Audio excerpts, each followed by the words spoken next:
Peace family. We have a very special guest today, an American artist currently based in the UK with a wealth of experience within the creative industry, specifically music and culture. This Jersey raised Brooklyn native solidified her professional experience in NYC as a media journalist at iHeartRadio, interviewing names like Mary J. Blige, Wyclef Jean, Steve Stout, and develop morning show content for affiliates like Power 105's The Breakfast Club. Family, we have Shoom Isaacs. Thank you for joining us. Hello again. Thanks for having me. No problem. So, how's things going during this crazy pandemic? To be honest, it's been a bit emotionally tough. Dealing with different mindsets and different perspectives of what's going on and trying to have certain conversations. So I've been finding that emotional part pretty difficult.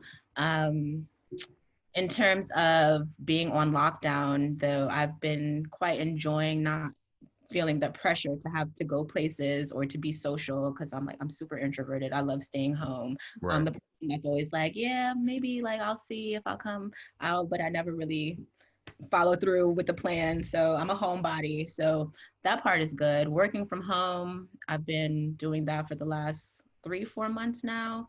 It's getting a bit mundane. At first, I was really excited to not have to get up for work and not, you know, do the commute thing.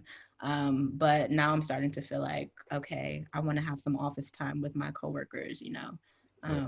So it's been all right. It's just like, finding that balance, finding the positives in it, and, finding, saying, honoring your truth to when you're having certain conversations with people.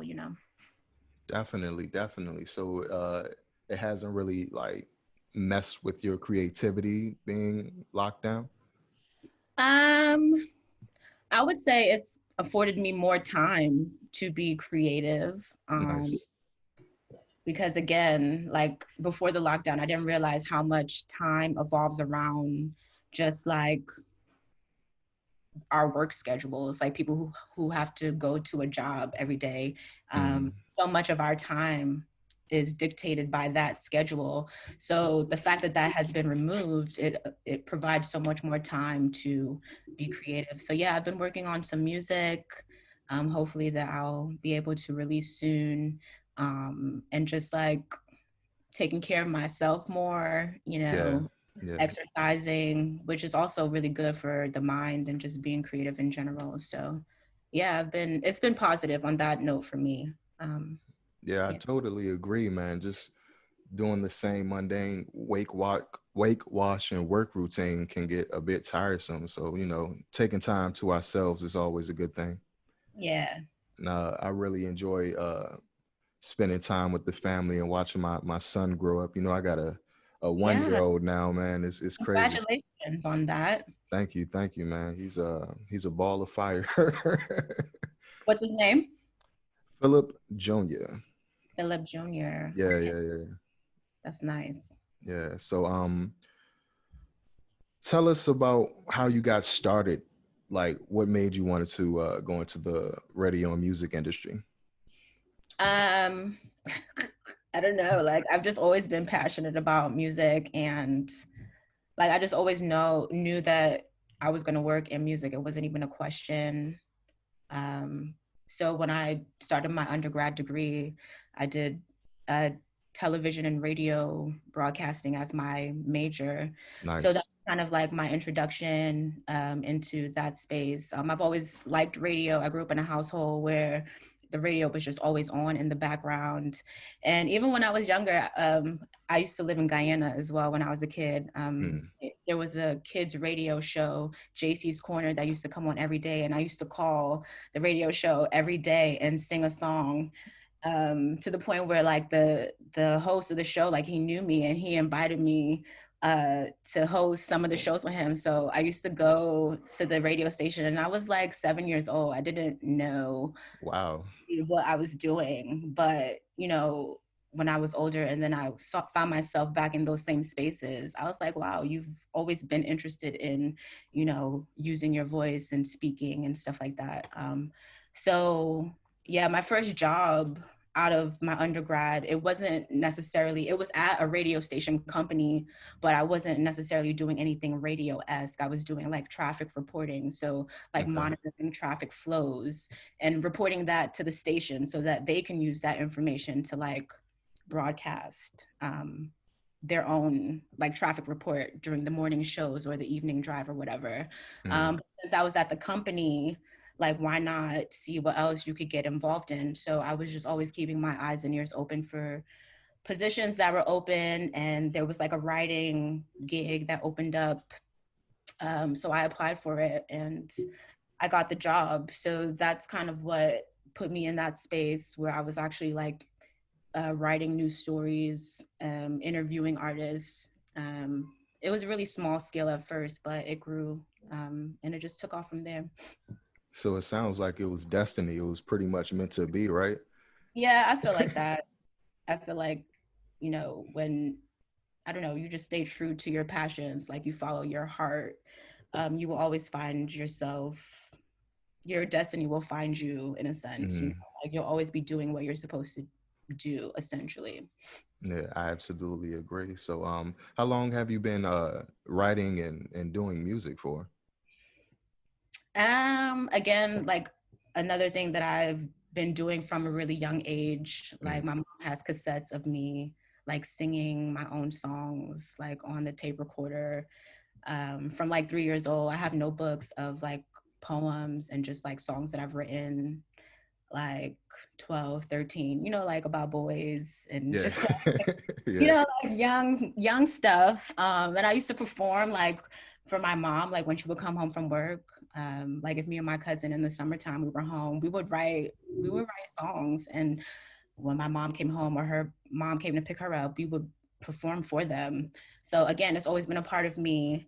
Um, but it wasn't until maybe like 2012 where like I was just around a lot of creative people, and there mm, was no computers around. GarageBand, everybody had a Mac. GarageBand is on yeah, yeah. like computers. So I was like, oh, you should just try to record something. And it was like one or two like not that really good, well put together songs, but it was still fun to do. And like that's what my heart wanted to do, so I just continued to do that.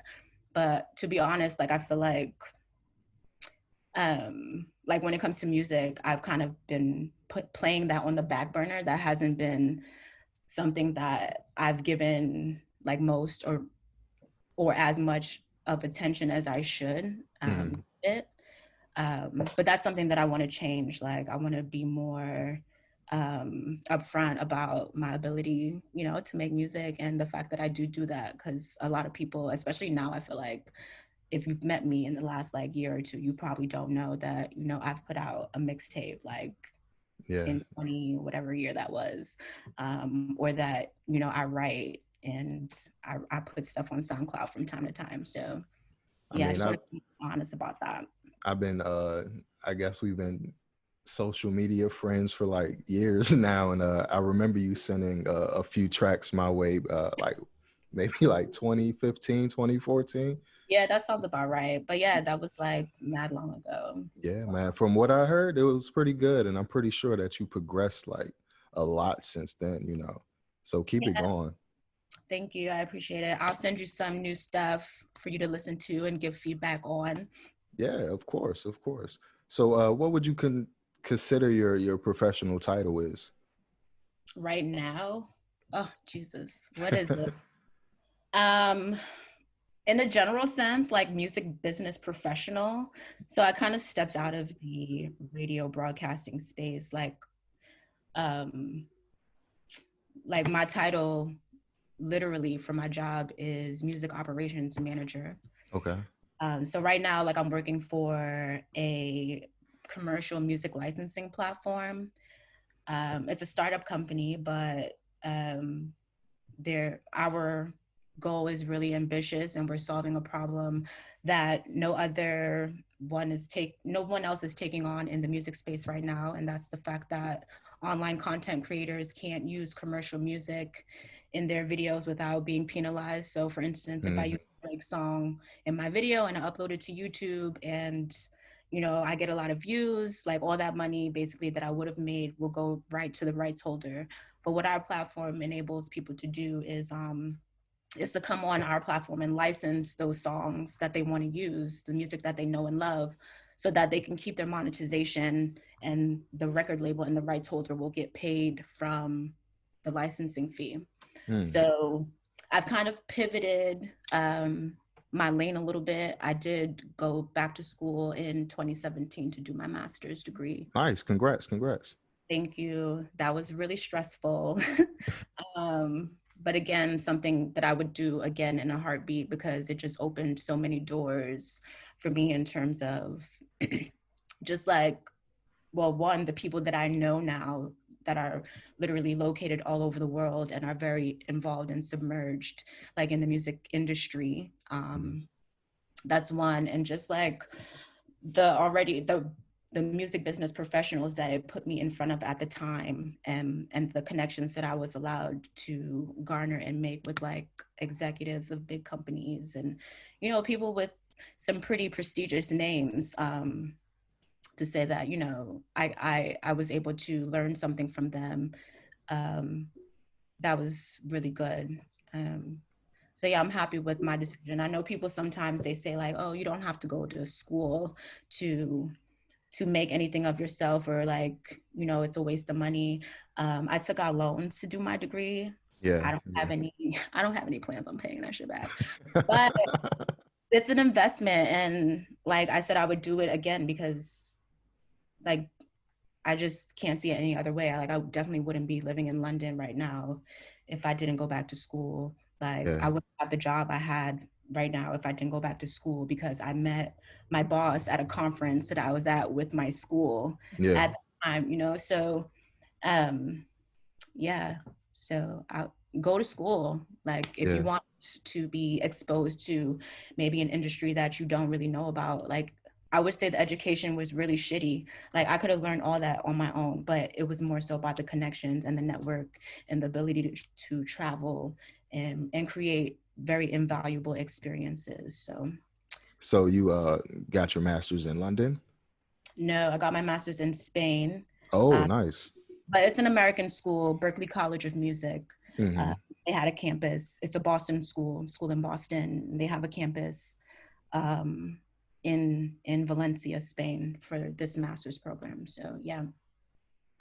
That's great, man. Yeah, like you said, I believe that school is necessary, especially when it comes to like networking with like-minded people who are maybe as hungry as you Mhm. know, and it's just like a plethora of like knowledge for real. Absolutely. So what's one thing you wish you known at the start of your career that you know now? Ooh, question. One thing that I wish I'd known at the start of my career that I know now. Um, maybe that everyone doesn't have like your best interests at heart. Like Mm, even though they might present themselves that way, especially if you're really talented, or you might be very valuable in a space. Like people might just want to latch onto you in a non-genuine way because of what you probably could do for them or help them with. So yeah, just like I wish maybe I wasn't so, I don't even want to say that, because one, everything happens for a reason, but just to be more aware of the interactions that you're having with people, and why you're in certain spaces. mm. That's just something that I wish I was a bit more aware of, and the people that I had around me in certain times along the way. Okay. Yeah, that's my very vague advice. No problem, no problem. If you can make an album with any three artists, who would they be? I don't want to Any put you on the spot. crazy Yeah, artists. Wow. they could be any genre. Yeah. Okay, so I would say Sizzla. He's a reggae artist. Mm-hmm. Like one of my favorite artists. Like no matter what genre. Um, and I just always been a fan of his instrumentation, like his voice and his style of expressing himself. So definitely him. Um, damn, maybe I should have looked at these questions. It's fine. Take your time, man. Take your time. Um, It could be anybody. yeah, I would also say Jay-Z. Nice, nice. Um, just someone who I've just always admired musically. I'm always interested in hearing what he has to say on record, and like I admire the way he carries himself, like in terms of how he handles himself on record and in business, and just like he holds his cards to his chest. Very strategic. So yeah, I would love to work with him um, on music for those reasons. And last artist, this one's hard. Dead or alive? All right, this one is like really left field, but like Pat Benatar, do you know her? Who? Pat Benatar, she's like I would say classic rock Okay. chick. She's probably like 60 years old right now, but she sings that song. Um, oh my God, I just had it on the tip of my tongue. Why is this song slipping my mind? I have to Google it. So it seems like you have an eclectic playlist, like a little bit from everywhere, right? Yeah, absolutely. Love is the Battlefield. Hit I me with the best shot. I think, yeah. Hit me with the next shot. Yeah, I know that one. Yeah, yeah, yeah. Yeah, so those are two of probably her most popular songs. But yeah, her because like my parents used to listen to her music a lot when I was growing up. So and I Mm, still go back and I listen to her music now. She's probably one of my favorite, I would say top 5 artists, along with Jay-Z and SZA as well. So yeah, I would get 3 of them and we would do an album and it would be fire. that will be a very different but inspiring album. It'll be a good Yeah, great album. What advice would you give somebody who wants to pursue a similar career as you? um take your time. Mm, There's no fire. Don't let social media fool you. Like, yeah. um, I think if like, cause me, like when I think about my career and like everything that I'm doing right now, like I'm thinking about it from a longevity perspective. Like, what do I want to be known as in 20 years? Like when all is said and done, and like, I'm about to die. Like, what is Mm, my legacy? Um, so I would say think along those lines, and then that will help you put into perspective kind of like the things that you're doing right now in your life, and like, trust the journey. Sometimes you might be in spaces that you might not be 1000% happy with, yeah. but you kind of have to go through these different transitions or situations so that it can make you the person that you need to be.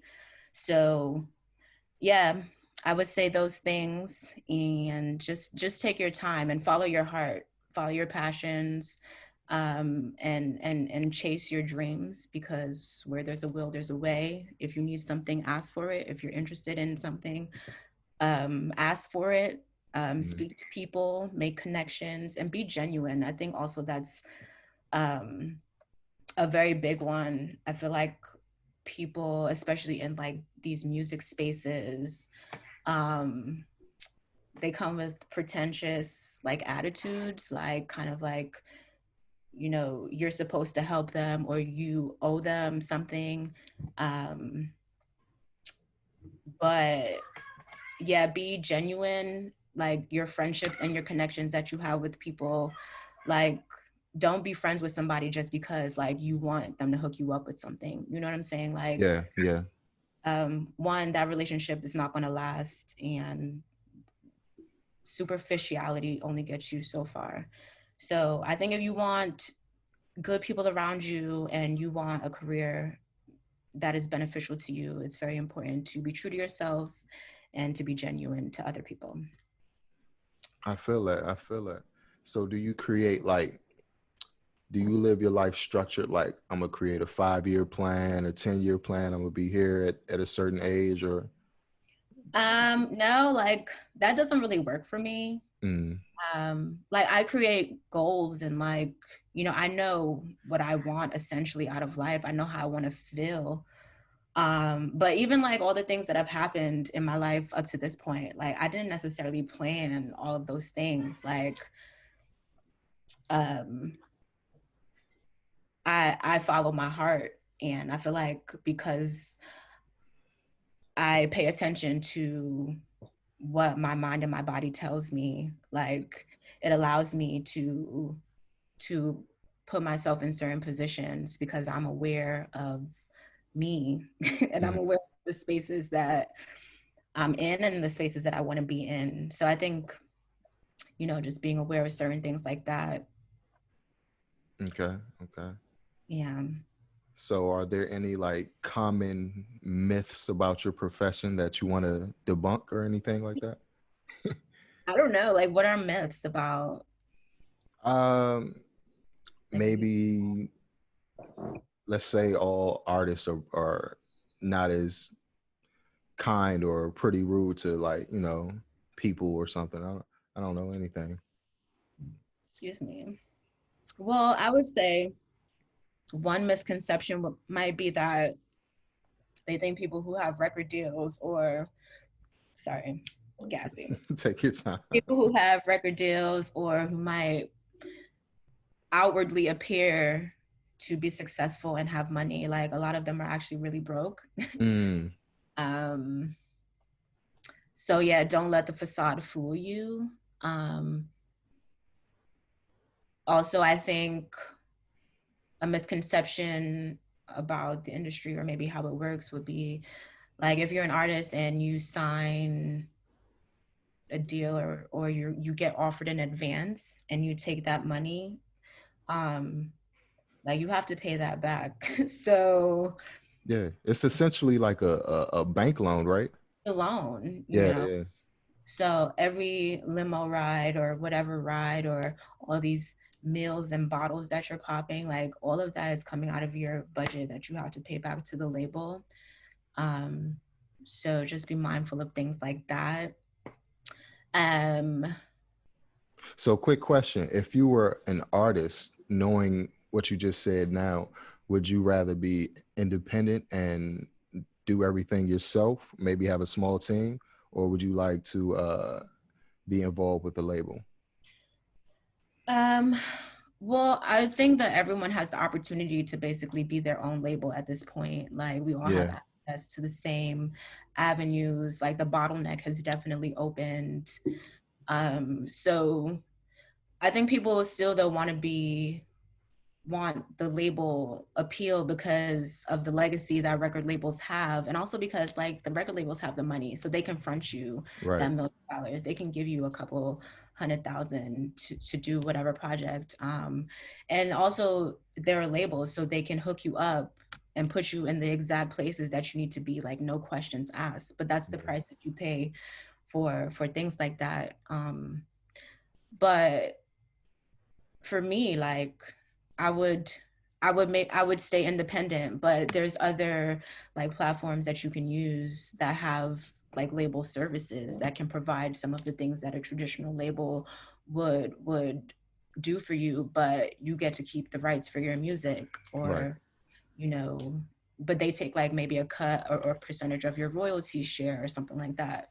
Mm. um, so definitely, but also it depends on what you want. Like if you want to be a slave to the industry, like go ahead, sign a deal. But if ownership and residual income is something that is important to you, then I think you'd be more inclined to do an independent route. Definitely. Yeah, that's why I have a great respect for rest in peace Nipsey Hussle. He was going on the independent route. Well, he got a lot of his royalties and his masters, as well as Stally, who's going on the independent route. And it doesn't seem like it stops their hustle. It's like it makes them more hungrier. You know what I mean? Yeah, and that's great because everything that you acquire is yours to divvy out, like not the other way around, like you're not in debt to anybody and no one is your boss basically. Um, but I mean, it does require another level of perspective and just paying attention also because like you are kind of like you have to pick a team, or if you want to do it by yourself, like cool, but then you also have to realize like does that take away from you being creative, Hmm. and then okay, if you're going to have a team, like are these like make sure that they're good people around you and that they have your best interests at heart and they're not just trying to get over because they see an opportunity um in making money off of you. So yeah, like those things are really important as well. Um, did you have any major influences growing up? Oh, I hate questions like this. Major influences, like, so I don't like questions like this because I never can say like one person. I'm influenced by everything. I'm influenced by my parents. I'm Mm. influenced by my family. I'm influenced by my culture. I was influenced by my neighborhoods that I grew up in, the people that I met, um, music that I hear, like everything, I've taken from along the way. But I don't think there's never been like a person or like a thing that I've really been infatuated with, like, oh, this person inspires me. And like, Yeah. I tend to like to appreciate people and things for who and what they are without getting too attached. So literally, like, everything is an inspiration. Every interaction is something to take away information from. So that's how I like to look at things. Okay, I can agree, man. I definitely agree. I had several different influences, I guess, that helped my mold my idealisms or whatever. Mhm. But it all makes us who we are. How do you keep yourself inspired um, through all the monotony? Yeah, like I don't know, my creativity, like, or my inspirations, if you're talking about in a creative sense, like they tend to come in waves. Mm, So sometimes, like well, before when I wasn't feeling like creative or when I knew I wanted to be, but like I just didn't have that spark, I didn't have the inspiration. I used to get upset, like I used to get really down on myself because of it. But now, you know, I'm a lot less hard on myself when that happens, and instead it's like, well, maybe you need to create like a mhm. moment, like go create an experience, and maybe that might inspire you to do something, or like I just let it be, like I don't have to right now, like it'll come. Yeah, Try again tomorrow or try again later. So just being more kind to myself, I guess, that helps allowed the inspiration to flow. I like that. I like that. How would your parents describe what you do for a living? Yeah, I don't, to be honest, like my mom probably couldn't put it into words. She would just say, yeah, like she lives in London and she works in music or something. Like all the highlights, right? Well, she will probably just forget all of that as well. And my dad will probably say the same thing. He would just say, yeah, she lives in London and she works for a music company or something. Mm, And she makes songs when she feels like it, and she sometimes throws events under her House of Shoom thing. But yeah, like their explanation will probably be very vague. I'm pretty sure they're extremely proud, man. Like everything that you've done so far is not like a small thing, you know? Yeah, I hope they're proud, like, you know. Yeah, definitely. Is there anything else you would like to share about what you have coming up in the future, or? Um, I mean, my brain is a little scattered right now, in terms of like what I'm focusing on and running with at the moment. Um, I think maybe you should just follow me on Instagram and Twitter, Yeah. um, for the listeners so that they can just keep up and follow me on my journeys. I travel a lot. And I like to kind of just showcase the different and unique spaces that I'm allowed to be in because, I decided to change my environment. So yeah, I just updated my website, shoomisaacs.com. I think it looks nice and kind of encapsulates like my journey quite a bit. And I do plan on launching or relaunching my t-shirt merch line. I'm not religious. Okay. I used to spray paint. I don't know if you remember that. I think I was doing that around the time like we started following each other. Yeah, I think Well, I remember. yeah, so I used to spray paint I'm not religious on like crew necks and t-shirts or whatever, but then that kind of got a bit cumbersome and quite a big task. So then I started getting them screen printed like pocket size on the t-shirts. But I've never like put them up for sale like on anything. People were just like ordering on Instagram, like in the early days. Yeah. So I'm gonna set that up to make the I'm Not Religious t-shirts available for order on my website, as well as we're gonna do some tote bags. So that's coming up probably within the next month or so. And I do plan on dropping some music Yes, please, uh, please. in the very near future. I have one single that's done. I'm done recording, but also I'm trying to learn how to mix. So I've just been like, taking my time experimenting with the sound, and so when I'm in a good place with that, and I feel like okay, the world can hear this now, I'll put that out. So yeah, just follow me and to stay updated with everything. Shoom Isaacs on everything. Mhm. Just two more questions. What would you define your music genre to be? Is it more hip hop? Yeah, that's another like tricky thing. It's like a combination of a few things. I would say because I'm rapping and I'm singing, Mm, and it's very 90s. It's like 90s pop, hip hop, neo soul, if that makes. okay. But a lot of people say, "Oh wow, your music sounds like TLC." So that's like I get that comparison a lot.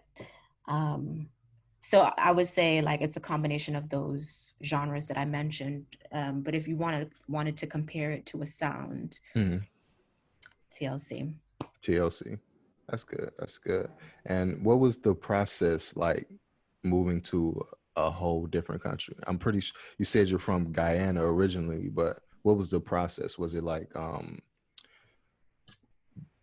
was it different to process like different people's personalities in a different continent, or?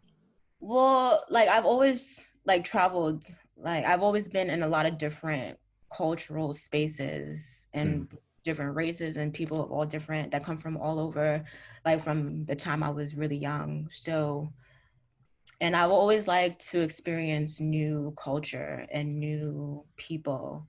So I would say I embraced it. Like I went seeking this. So I was really excited um to be in a new space and to be learning and it was kind of like an adventure. Um and also like my plan was never to move to London. It kind of just happened, right? Like I went to mm, Spain to do the degree and I found out that there was an opportunity for me to live in London because my mom was born here. So I nice, nice. didn't know like I found that out during the program that like if your parent was born in another country, like well in the UK, I don't know about all other countries, but for UK, if your parents born in UK, the child is automatically a citizen no matter where they were born. So I Mm, was like, stop playing. So I called my mom. I was like, Mom, I need you to send me all the paperwork. She sent me the paperwork. And like literally within 4 weeks, I had a UK passport as a British citizen. So like So when I finished my program, I was just like, well, I don't want to go, like, what am I going to go back to New York and do? Like, move back to Brooklyn, like go reside in the same spaces that I was residing before? Like, no, Right. like I was just living in Spain to like go back to do that. Not to say anything's wrong with New York, but like I've been doing that for like the last 10 years almost. Mm. So then I found out about the passport thing. So I was like, bro, go to London. Like London is just as of a mecca of culture and music and like all the things that New York can afford you, like you can find that in London. It's probably just going to be on a smaller scale. And to be honest, like I needed that because New York is very, it was getting very draining. Mm. And just like, like energy depletion, because everything is a hustle and bustle. Everything is, it's a grind. It is a hustle. And I was just tired of that. So I said, let me try this. And if it doesn't work out, New York is always going to be there, Yeah. So here I am, 2 years. Like it was difficult at first. Like I only had a limited amount of money. It was hard finding a job in my field, because like I'm coming from a new industry, like slightly different industry, still music related, but it was very broadcast heavy. And I'm trying to transition into the business side Mm. of the industry. I just came off of a master's degree. So they're like, we don't really know what to do with you. You've never worked here before. So I got a lot of interviews, but I'm sure they went with someone who knew London a bit more, who had the connections there or whatever. So luckily, the guy that I met at the conference, he gave me the opportunity to work for his company. Um, but yeah, so even in the beginning, I was working at H&M for a little bit, for a few months until Yeah. I actually like solidified this guy like offering me the position. So yeah, like I had to take a few steps back to be able to live in London in terms of, you know, the type of work that I was doing and on the level and how much I was getting paid in New York City to be in London and like working for a startup and like making like half the amount of money that I was making before I left New York. But, I'm comfortable and I'm happy with the decision that I made, and I would do it 2 times over. Um, and I'm just really about like, creating new experiences for myself. Um, so I'm all with that. And yeah, sometimes you have to tough it out, but it's all a part of the process. And I think, again, following my heart, this is where I need to be. And I'm really excited to see, like where am I going to be in 5 years? Yeah. Like where, like what has all of these series of events, where will it take me next? Because like I think back to sometimes like when I first started my first job out of my undergrad, like just thinking of where I was in that moment and just remember having that memory like, oh wow, like that's dope. You graduated early, your undergrad, and now you're working for this like big media conglomerate. That's great. But like that was 2008. So almost how many years is that? Almost 20 years later. Yeah. Um like I'm living in London. Like that was never in my peripheral, but like those series of events have led me here today. So, you know, I'm I'm, happy. I really respect your hustle and the fact that you kind of humbled yourself and worked at H&M before, and still try to like pursue your goals is like really humbling to me. Like I I respect that tremendously. Some people would just, oh, I'm not taking that job. I got this, that, and the third. You know what I mean? Like, Well, I didn't have anything, to be yeah. honest. I was running out of money. I was staying at a family friend's house.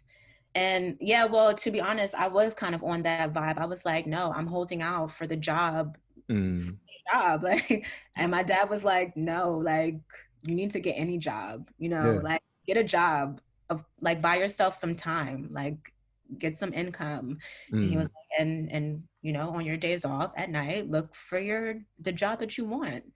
And I was like, okay, Dad, that makes sense. yeah. So, it's also good to have like, again, good people around you to kind of be that voice of reason sometimes when, your ego might, not even to bring ego into it, but like the things you might be doing or saying, it doesn't make sense, or there could be a better way to approach to get the same result. So it's good to have good people around you that can be that voice of reason, and you can bounce ideas off of as well. I agree. I agree. And one last question: where do you see yourself retiring after, you know, you go through your career and you just feel like I need to relax now? Well, in terms of where, I'm not sure, but I definitely wanted to be in some like remote, like forest or like beach or some like lake shore somewhere. And, I have my residual incomes coming in, so I don't got to go to work. I don't have to worry about doing too much of nothing. And Yeah. I'm there with my family, and, we're fully sustained wherever we live. Like, we have a garden, we have water, we can go swimming, like whatever that body of water is, you know, um, I just want to be removed from a lot of the hustle and bustle. I love nature. I love family, even though like, I'm a loner, but I come from a family, and I've always enjoyed those intimate moments with them, and I want to recreate that for myself on my own, like, have my own little tribe. So yeah, like I'm gonna find some remote place off somewhere. We're gonna have our tiny big home, our big tiny home, whatever. A big tiny home. Yeah, like, the tiny homes that they Yeah. do, but it's gonna be a decent size. So you want to say big tiny home, and just be one with nature and with each other. I could respect that. I could respect that. I think that's all I have for you today, and I want to thank you and say that I really am proud of your progression as you move on. And thank you for joining us today. Thank you for having me. I appreciate you for just always, staying in touch and following. I see you doing your thing as well, and I love seeing your photos. They're very Oh, inspirational, thank you, and thank you, I've seen the growth in your work from, when you first started to now. So also you keep it up, and congrats on your family and your podcast and everything. thank you. I Proud of you appreciate it. as well. All right. Do you want to give them a quick plug again? Tell them your website one more time. Yeah, ShoomIsaacs.com. Shoom Isaacs on all social media platforms, but I'm mostly on Instagram. I sometimes am talking shit on Twitter. And yeah, just Sometimes. follow me. If you're interesting, I'll follow back. But yeah, that's me. Right. Well, thank you.